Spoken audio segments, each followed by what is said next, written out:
Assalamu alaikum wa rahmatullahi wa barakatuhu. Nze Murishiriseга omukutu Dependable News Africa. Obunkenke era buzeemu okubalukawo mu kyondo kya Buwarabu oluvannyuma lw'eggwanga erya Amerika okuba drone za Iran 2. Bakubye drone ez'eggwanga erya Iran 2. Iranian one-way attack drones olunaku olwaleero lw'omukaaga abasajja bazibaludde bagamba zaabadde mu international maritime traffic in the strait of Hormuz. Amazzi ag'ensi yonna tegaliko bwannannyini zabadde zikolayo ki amagye g'eggwanga erya Amerika bagambye zineno tetwejjusa zikuba kubanga zibadde zikozinga threat eri emmeeri n'amagye gaffe ebiyita ku mazzi. Abasajja aba Iran tebanaba kubeera nga mattu balambulula ku nsonga eno ne Amerika egamba ffe tumaze okuzibalula we twogerera zabbidde dda mu nnyanja. Wengana maaso n'okubeera nga onvaawo eggwanga erya Bufaransa lyo livuddeyo ne liwakkanya byonna ebyogerebwa. Armed Force Minister amanyikiddwa nga Catherine Vautrin agambye teri mmeeri n'emu ya ggwanga lya Bufaransa esasula toll fee. Nedda. French Defense Minister agambye ffe tusasula ssente mu Strait of Hormuz. Jjukira eggwanga erya Bufaransa ne Bungereza beewaayo ne bagamba bagenda kukola kyonna kyonna ekisoboka Iran eddemu okuggulawo Strait of Hormuz. Naye ekyabwe bagamba tebagenda kwegatta na ggwanga lya Amerika. Amerika egguse ekyayo nabo basobole okubeera nga mattu batambuza ekyabwe. Iran yavaayo neerabula era President Masoud Pezeshkian yayogerezeganyaamu ne Emmanuel Macron w'eggwanga erya Bufaransa n'amugamba ssebo byonna tubiwulira nti mwasobodde okusindika ne aircraft carrier Charles de Gaulle mwagisindise mwagala kukola ki. Bufaransa yagamba ffe tetwagala kwenyigira mu ttawo lwonna n'eggwanga erya Iran kyetwagala kwe kulaba nga emmeeri zaffe ziyitawo bulungi mu Strait of Hormuz. Agavayo galaga nti Bufaransa nayo yapondooka. Bufaransa yakkiriza negamba tugenda kubawa ssente mutulagirire wa gye tulina amattu okuyisa amafuta gaffe. Era mu mbeera endala omusajja mu Amerika gye buvuddeko emabega yavuddeyo n'akwata oil tank ey'eggwanga erya Iraq nga baneeno abagamba muddeeyo kubanga mwamenya amateeka ge bamenye nti basasudde toll fee. Basasudde wali eri muganda wange ku toll fee. Wenyogera toll fee oyinza okulowooza entebe express ne ku mazzi omusajja omuyirani agamba okuyitawo waliwo geeti oyinza okuba nga togiraba naye bw'oyita gy'atakugambye akubalula kati baneeno babagamba mulina kuyita eno neeno eggwanga erya Amerika ne ligamba yenna anaasasula toll fee. Ekyamazima kimanye oba omenye mateeka oba obagidde ekikolwa ekyobumenyi bw'amateeka. Iraq negana maaso n'okubanga ekiwulira mu kati Bufaransa bo banguye okwegaana naye nga kyolina okumanya amafuta mu mawanga ago naddala kwekolwa Bulaaya okuli Bungereza Bufaransa n'eggwanga erya Bugirimani gaalinyirawo era mu mbeera nga bwetambula ennaku ziweze kitegeza ne bano balina osala ag'enkolwa okulaba butya bwe bayinza okufunamu eddikini. Kati alipoota olufulumye nti Bufaransa nayo yapondooka nayo yakkiriza nayo basasula toll fee. Abasajja ne bagamba ntayi tewali n'omu yakutte wadde omune gw'ennusu okuzisasula.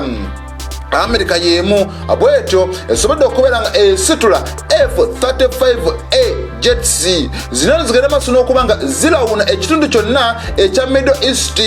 US Air Force bwe batyo bagambye zino F-15A stealth fighter jets bwe zityo zigasa maaso n'okubeera nga zipatrollinga obwengula muganda wange mu Middle East naye obwengula bwa Iran bo tebabwetantala tebagendayo. Kasaba kusaba nti munnange twagala yitako ewuwo nti ye tewali buzibu nga bayitawo Iran tebatuuse. Fighter jet 2 zizigana maaso n'okubeera nga mattu zikola omulimu ogw'okupatrolinga. Awemba nvuddewo amawulire gakyagenda maaso n'okuba nga gatambula. Isirayiri ebadde eketta eggwanga erya Amerika. Baneeno mu kuketta baketteramu n'abakungu abakulemberamu enteekateeka ez'okuteesa n'omusajja omu Iran baagala okumanya Amerika eyimiriddewa ku lutalo lwa Iran si kubanga bababuulira ebirala ng'ate n'eri balina ebirala bibagenda maaso n'okubeera nga bayisaawo. Kati waliwo munnamawulire ow'eggwanga era Israel amanyikiddwa nga Yossi Melman ono ku lunaku olw'omukaaga yagaza maaso n'okuba nga mwattu alipootinga n'agamba intelligence ya Israel ekyamazima weebanga eyina byebadde ekola mu Amerika twagala okumanya ekituufu.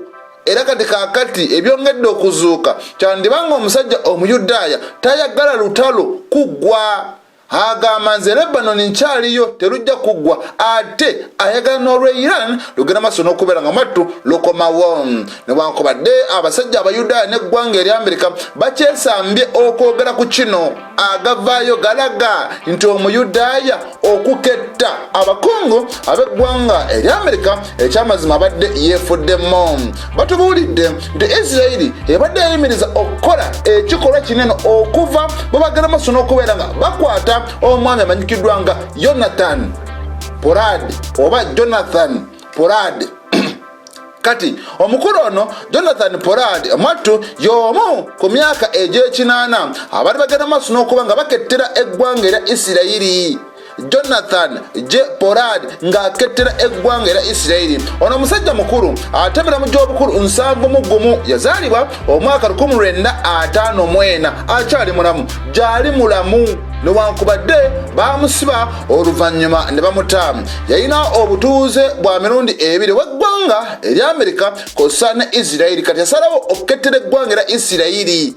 Yasalawo okukettera eggwanga erya Isirayiri mu mwaka ogwa 1984. Pollard bw'atyo yavaayo n'atunda ebyama eby'enjawulo eby'ebyokwerinda eby'eggwanga erya Amerika. Kati kaakati mu bino mwalimu ne National Security Agency yatunda 10 volume okulaga butya Amerika we yalinga ekuŋŋaanyaamu intelligence yaayo n'abitunda era n'awaayo n'amannya gaabo. Bamanyi nti bakolagana ne agencies eza intelligence muna mu ggwanga eri Amerika n'abiwa Isirayiri.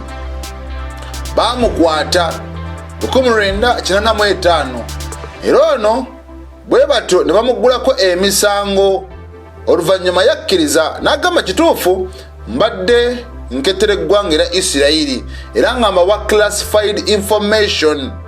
Pollard olw'okukkiriza n'abasajja ne bagamba kale amateeka gagamba ki. Mu mwaka ogwa 1987 ono baamugamba ogenda kumala mu nkomyo emyaka gyo gyonna gy'osigazza ku nsi.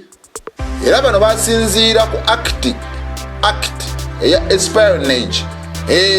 Kasooketta n'otunda ebyama by'eggwanga kyekiddako baamusiba obulamu bwe bwonna. Gavumenti ya Isirayiri oluvannyuma yavaayo nekkiriza negamba ekituufu omukulu ono Pollard abadde atukettera. Ebyo nno babikkiriza mu mwaka 1987 era oluvannyuma ne bavaayo ne bagamba kale tubeetondedde mu butongole. Isirayiri yeetondera eggwanga eri Amerika mu butongole.